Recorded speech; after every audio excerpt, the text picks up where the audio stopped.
Hey guys, welcome back to Unveiled, the wedding podcast that pulls back the curtain to give you everything you need to know about planning your big day. Today we're talking about run sheets, content creators and 35mm film, because let's be real, these three things can make or break your wedding day. I'm Eddie from Ripple Weddings and I'm here with my co-host Lucy from Lucy Blake Photography. Let's dive in.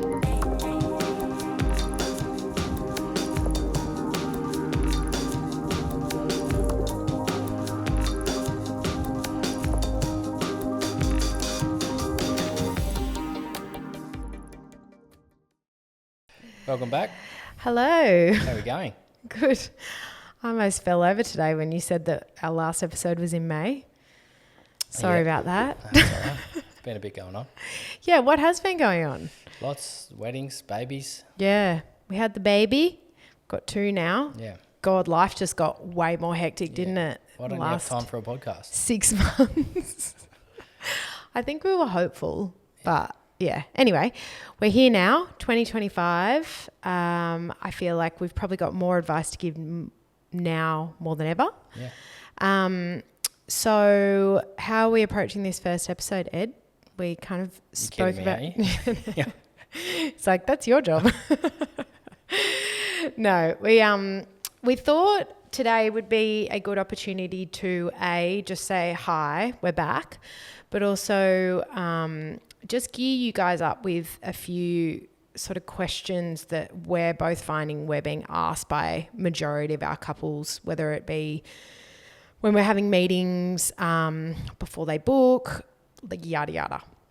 So we just thought it would gear you guys up for like the sort of planning journey that you have ahead. And we have touched on a few of these things before, but I just thought it might be good to recap, but also, I just feel like they're questions that we're finding that a lot of people are asking. Yep. So... And there's a bit been happening in the wedding industry, I suppose. Yeah, lots of changes. So we're just going to touch on a few things that we're seeing. Yeah. And a few different observations. Trends, I I hate the word trends. Yeah. Well, what would you like? What do you like then, darling? I feel like observations. Yeah, because trends, it really pigeonholes people. Anyway, yeah. So I just feel like observations from weddings we've seen, and trends don't necessarily stick around. Yep. Anyway, you popped up a really good post the other day because run sheet seems to be coming up a fair bit at the moment, whether it's in that initial sort of conversation, in terms of like people asking how much coverage they think is required, or it's further down the track when people are actually creating their run sheets or have created a draft and then we're going through it with them. Yeah, and I think it's causing a bit of confusion for couples because all different vendors, photographers and videographers offer different length coverage, all the way from 6 hours to like 12 hours. So it's no wonder someone that that's just dipping their foot in the water for the first time, they just got no idea. So it's a reasonable question, but I just thought it'd be good to touch on that today, what we think's best and why. Yeah. All right. So that's going to be the first thing we sort of talk about. Coverage. Let's just explain what we tend to say to our couples. I think both you and I tend to gravitate towards that whole 8 hours being your coverage sweet spot, I would say. Yeah. And most of our weddings happening in daylight savings, so from October through to April, however many months that is. So we've sort of come up with something that we think is just a general guide. Obviously sunset times shift, but we think 8 hours, if you're having a ceremony around that sort of 3:30, 4 o'clock mark, then like 8 hours should be perfect. Yeah. So let's just backtrack a little bit. Another thing with coverage is it isn't fixed. So coverage can kind of start and end when you preference, according to your day and what's included and what's important to you guys.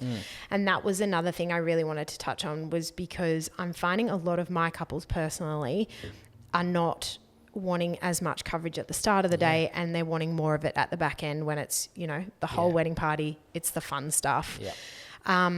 So that's another thing worth asking. Obviously, the people that you take on for the day, what they tend to do. But Eddie and I both, we're very open to having the coverage kind of start when you feel like you want it to start and when that it's coverage funny you ends. say that. I just got off a phone call this morning with the bride, and exactly that. She's like, not really fussed on the getting ready stuff. We've got 3 young kids. I would love to capture a bit of that, but other than that, like happy to get rolling from the ceremony. So everyone's different. I don't think prep is, I personally don't feel prep is that. Yeah Personal preference. So but I'm in the same boat. Feel free to move that coverage start time to wherever you want it to be. Should we break down in 8 hours? Yep, I think. go for it. So if we're having a ceremony, let's say it's a 3:30 ceremony, right? And we're going to do coverage from, say, 1:30 to 9:30. So 1:30, we're assuming that both person 1 and 2 are getting ready in a similar location. So we can just one photographer or videographer. We're going to start at the boys. We're going to spend half an hour there.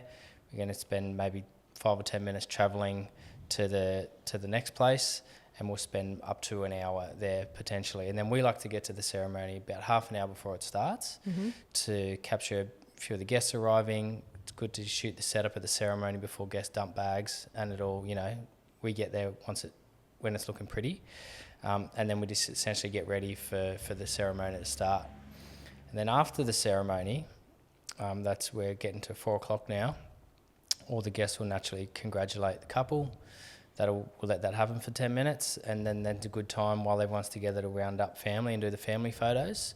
That'll probably take another 10, 15 minutes. So now you're getting to, 4:30-ish, around 4:30. And then what Luce and I both like to do, and I'm finding this is like a big movement in the wedding industry, not just us and for couples, is people really want to maximise time with their guests. So then is a really good time for you guys to go and enjoy a cocktail hour, have a few drinks, have some food, speak to your guests, loosen up.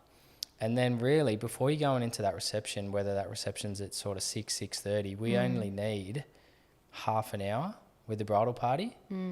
If that, get some nice shots around wherever we're going to go. Move into the reception. We're assuming it's daylight saving, so sunset's not going to be till sort of 7:30-ish. So a good idea is to come in, have a first round of speeches, have some food, let the couple eat, and then we take the couple outside for 10 minutes of sunset, and then should be perfect. Assuming you guys are going to have dinner and be on the dance floor by 9, then that's an ace run sheet. Yeah. There's no real need to go any longer. Yeah. If there are unless there's some certain circumstances. One being, if that ceremony is a lot earlier, we know that church ceremonies happen, typically around 2 o'clock. So there's just longer coverage needed. So instead of starting at 1:30, you're starting at 12. Yeah. So that's one, and the other one, it's unless those formalities are taking a very long time for you to get on your dance floor. Like if you're getting on the dance floor after 9 o'clock. And you probably really shouldn't be, because most venues' curfews, as you know, is 10:30, 11. Yeah. So you want to get on the dance floor early, in my opinion. And so they're the only 2 variables. And I guess if you're having a fancy exit, but there's sort of less and less than that happening. Yeah. So there are variables. We are going to do a full episode on run sheets. We did pop something on our story this morning in terms of we're actually opening it up to you guys to send through your run sheets, even if they're a draft. And with the next episode on run sheets, we will go through a few run sheets and sort of dissect them and kind of point out where, you might be able to do this, that, and the other. The other thing, just 1 second, is daylight saving and non-daylight savings. Yes. So we just wanted to give you guys an example of like a really good key time if you are getting married in Australia during daylight savings, and then also not during daylight savings. So for daylight saving time, we said 3:30, 4 o'clock is a really good time to do a ceremony. Yep. And then for non-daylight savings, it would be around that 2:30 mark. Maybe even 2 o'clock, because it's obviously like a lot less light in total in winter. So think we had ours at around 2, and We did. there was getting dark from memory at like 5, so there's not heaps of time before it actually is getting dark. So probably around 2. Yeah. And again, this isn't gospel, just like a general guide. Yeah. But I was thinking today when Lisa and I were chit-chatting before the episode, is that it's actually a massive bonus for winter because, as I said before, all these venues, the curfews are early, 10:30, 11. But if you're getting married in winter, if you're bringing all that forward and having your ceremony earlier, you're really maximising the day. Yeah. And there's so many other great benefits of getting married in winter. The Yeah. light's beautiful all day long. Yeah. It's obviously a bit chillier. There's less likelihood of rain. Yeah. All these things. So that's a whole nother episode in Yeah, itself. rain. We have spoken about that. Yeah. So if you do want to go back, there is an episode on all of that. But we also have an example run sheet. So we will link that to our Facebook group in the show notes. And that is available to anyone who jumps into our Facebook group. Yeah. So please join. All right. I feel like, is that sort of everything in terms of coverage, run sheets, I think so. top level? Yep. All right. The next thing I really wanted to chat about was, and this is a bit of a point of contention, but also it is the way that weddings are going, and this is now considered a very, very prominent role in weddings, and it's the content creators. So I've actually had a few couples now ask me, should we spend the money on a videographer or do we get a content creator? It's literally like one or the other. A lot of couples are kind of going, I'll either do this or I'll do this. Yeah, well, it's another vendor now, isn't it? Like another expense. Yes, and it is another expense, and you and I both know weddings are very expensive.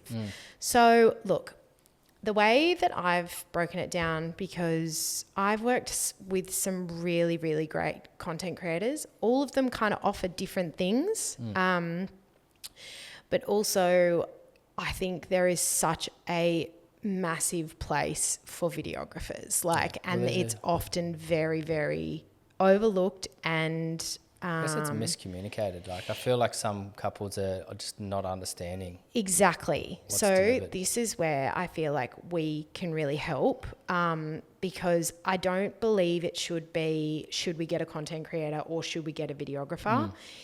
A videographer is someone who is very, very equipped with the industry. They know wedding days backwards, inside out, all of the things, as well as a photographer does. They are across audio, they are across visuals, they are creative, all of those things. And I think the biggest thing is they know how wedding days work. And what you get is a very, very premium product. You get premium audio, you get your speeches, you get your ceremony, you get your... I'm sort of speaking on your behalf, Ed. You're a videographer, but what else do you get? Yeah, like, you get the main highlight reel that you share with your family and friends. Yeah, you're also including a social component in your packages, like social as well. media cuts and that sort of thing. But I think the main difference is the deliverables, like what's delivered on the day. So whether they're like equipped and experienced of being around a wedding or not, which I'm sure they are. It's more what's delivered on the day. Yeah. Oh, sorry, after the day. Yeah. So with a content creator, it's obviously the quick turnarounds. It's mainly shot on an iPhone. It is. It's all shot on an iPhone. So it's super raw. It's like literally what's on your It's iPhone your behind feed. the scenes for the day. And they'll probably stitch together a reel. Yeah. I think a few, I think they deliver like a few reels. Some do photos, which I feel like kind of also needs to be addressed as well. But that's more for, I think, from an industry perspective. And then there's also this insertion of like Super 8 cameras coming in, handy cams, film cameras, that kind of thing. But the crux of a content creator is the iPhone content. Yep. Yeah. So what I think most content creators will deliver is exactly what you said. It's like they'll just shoot a whole lot of behind the scenes on the day. And they're essentially like a guest who is doing all the behind the scenes content, but they're not a guest. Yep. They're hired on the day. Yeah, and they'll also dump all the raw, like individual clips onto like a Dropbox or a Google Drive or something. Yes. From the chats that we've had with them. Yeah. Yeah. So crux of it is your deliverables won't be anything alike. Nothing if you were to like. get No. a content creator versus a videographer. Yeah. So I guess for each individual couple, you kind of just need to take that info and weigh it up. The audio, I think, is a big one. Yeah. Content creators won't be hooking you up with a mic for your your speeches.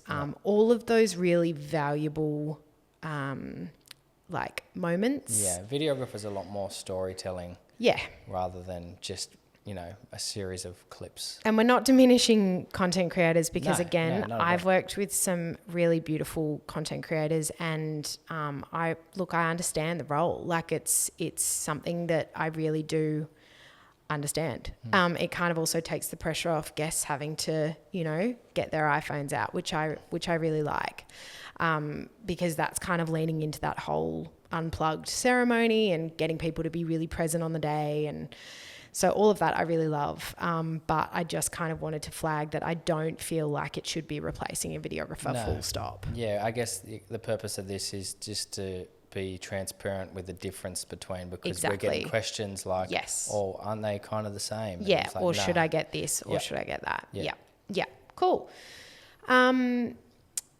Next one is photos before or after the ceremony. Oh, yeah.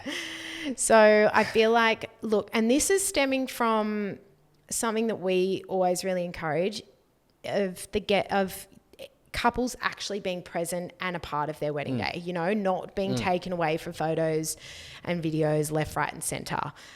You are there to be with your guests, and that is the primary, that you're at your wedding day. So I guess this whole thinking of like doing your photos prior to the ceremony, that's where this is sort of coming from, because people want to maximize their time at their canapé hour and with their guests. So I might let you take the lead on this one. Well, yeah, I mean, putting the photographer hat on, creative hat. Yep. We want to be taking photos later in the evening. Why is that? For the light. Yeah.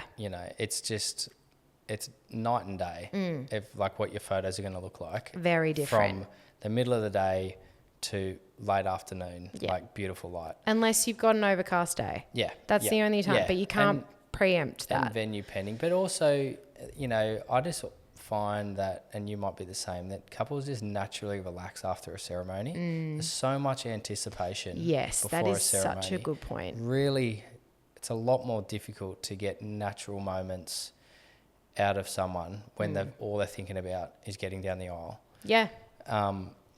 But on the flip the coin, the pros for the having photos beforehand is obviously you can maximize your time at the canapé hour. But like we were speaking about earlier in the episode, gone are the days you need to go away for an hour, 2 hour with your photographer. You can smash it out so quickly, 20 minutes if you want. There's cameras are amazing now. You can get thousands of good shots in a short amount of time. Yeah. And then also if you're coupling that with, breaking it off into 2 portions and just doing your sunset session later during dinner, you're literally not missing anything. So there's that. So yeah, we heard a few things recently, didn't we? Like everyone's like, have your photos before the ceremony, and Lisa and I are crying going, no. I think every photographer would have been going, no. And look, it's not the end of the world. Yeah, you can do it. And look, first look also falls under that as well. But that actually can be a lot more doable than, say, doing like your full bridal party photos. Yeah. At that. And there are variables. Like I've got one coming up, and they literally have to do this photos beforehand.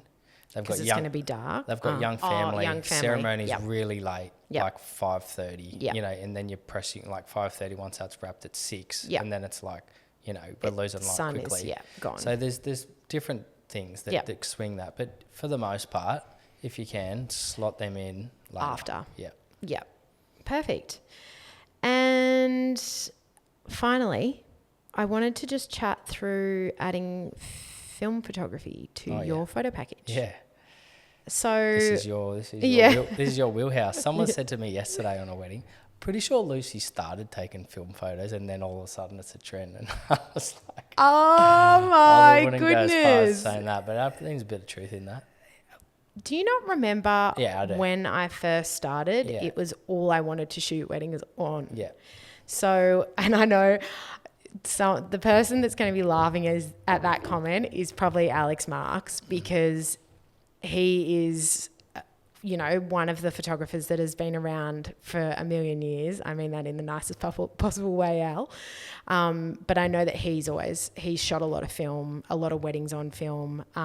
But yes, it's really risen in sort of the last couple of years, I would say. It's like We're a staple seeing thing it. now. A lot of people. Yeah. It's funny because when people talk about trends versus trends that disappear, I don't think film's going anywhere, which I love, because yes, going back to what you just said before, the first wedding I ever shot on behalf of my very own business was on film. I did it on digital as well. Was it going to be? But I shot primarily on film, and that was something I wanted to bring into this industry, because I love that look of that real nostalgic look. I think there's something so beautiful about it, and it is booming now. I feel like you almost scroll the feed, and you more often than not seeing more film than you are digital. But I think there's also confusion around film, because people are asking, can we get what's 35mm film? Can we get it? I was like, probably don't get it. What do you say, Eddie? Yes. I'm like, we should probably understand what it is first.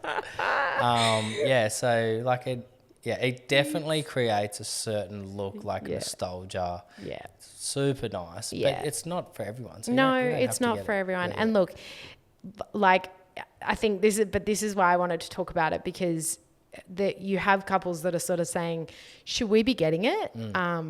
But don't really know any different. So if it's not something that you gravitate towards, then no. Yeah. But I don't think you'll regret it. No, I've seen a lot of your galleries, and the contrast of having film shots in there, and as well as your digital, it definitely brings a different feel. It's pretty cool. Yeah, it's beautiful.